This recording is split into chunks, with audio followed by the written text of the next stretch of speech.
Hi team, Ginny Dodunski here, Wormwise. My lambs or calves are going onto a crop.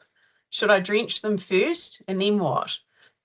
Crops are a great source of high quality feed when pasture quantity or quality are limiting.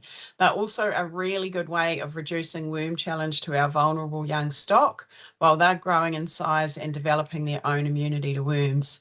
A crop that's due for its first grazing will, in general, have much lower levels of worm larvae on it than permanent pasture. If we drench our animals onto it and then continue to drench regularly while they're grazing the crop, the only worm eggs that will be deposited in that clean area and form a new worm population are ones that have survived our drench. We've then inadvertently created a resistance hotspot on the farm.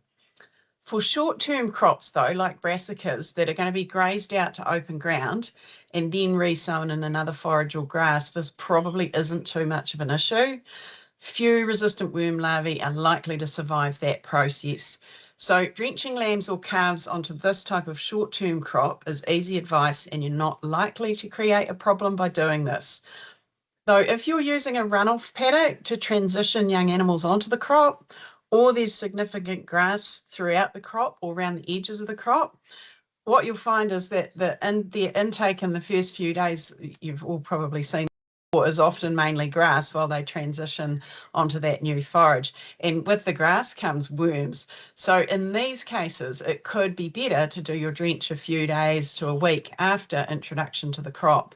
You'll then clean out any worm larvae that they've picked up from those grass areas, and then, fingers crossed, they should be able to go for a longer period of time on the crop before their next drench. But the golden rule while grazing young stock on crops is to monitor and keep monitoring. There should be no need to drench again at 28 days while they are grazing supposedly clean forage, but never assume. A fecal egg count at around that 28-day mark will tell you how things are going. If all is well, the egg counts will be low, animals will be growing great, everything will look fine, and you can put the drench gun away until further monitoring indicates that they do need a drench. Always use your eyes too.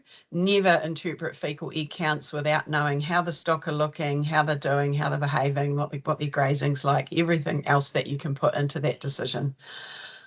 Check out on our Wormwise website, there's a page called Forages and Worms, and there's another one called Interpreting Fecal Egg Counts that'll help you with some more background information on these things I've just talked about. So go and check those two pages out, and they will help you in managing your young stock on crops.